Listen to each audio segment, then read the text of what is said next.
তো আজান দেওয়ার সময় কি কেবলামুখী হওয়া আবশ্যক? আজান দেওয়ার জন্য কেবলামুখী হওয়া আবশ্যক বা ওয়াজিব না হলেও এটি সুন্নাহ।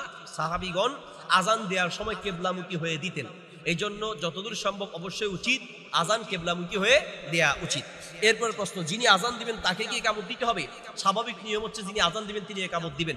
সাহাবীগণের মধ্যে যারা আজান দিতেন তারাই ইকামত দিতেন।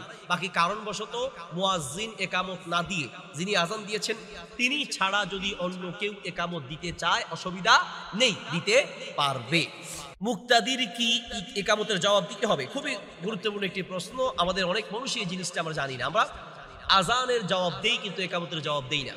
মূলত আজানের যেমন জবাব দিতে হয় একামতেরও জবাব দিতে হয়। আজান নবী সাল্লাল্লাহু আলাইহি ওয়াসাল্লাম বলেছেন কুলু মিসলা মা ইয়াকুলুল মুয়াজ্জিন, মুয়াজ্জিন যা বলে তোমরা তা বলো। মুয়াজ্জিন আজান দেয়, আজানের জবাব দিতে হবে, ঠিক একামতেরও জবাব দিতে হবে। কারণ হাদিসে বাইনাল আযানাইন, আজানকেও আজান বলা হয়েছে, আমরা যেটাকে একামত বলি হাদিসের ভাষায়, এটাও আরেক দৃষ্টিতে আজান। আজানের যেমন জবাব রয়েছে একামতেরও জবাব রয়েছে। কিভাবে দিবে?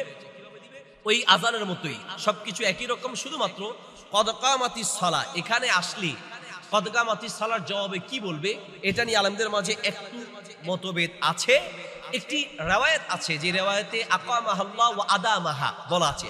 কদ কামাতিস সালাহর জবাবে কি আকামাহাল্লাহ ওয়া আদামাহা এইভাবে বলার একটা প্রচলন আছে এবং এটির একটি রিওয়ায়াতে আছে, তবে সেই রিওয়ায়াতটি সহিহ নয়। সহিহ নয় বিধায় আমরা এটার উপরে আমল না করে কদ কামাতিস সালাহ জবাবে কদ কামাতিস সালাই বলবো ইনশাআল্লাহ। একামত শুরু হলে মুসল্লিরা কখন দাঁড়াবে?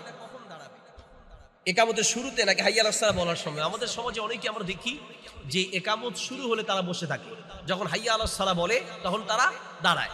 বিশুদ্ধ মত হচ্ছে একামতের শুরুতেই দাঁড়াতে হবে, কারণ নবী সাল্লাল্লাহু আলাইহি ওয়াসাল্লাম একামতের সময় কাতার সোজা করতেন। এখন বসে থাকলে কি কাতার সোজা করা যাবে? তাহলে দাঁড়ালেই কি কাতার সোজা করা যাবে? সাহাবীদের আমল থেকে যেটা প্রতীয়মান হয় একামতের শুরুতেই দাঁড়াতে হবে, হাইয়া আলাস সালাহর সময় দাঁড়াতে হবে, এমন কোনো সহিহ রিওয়ায়াত নেই।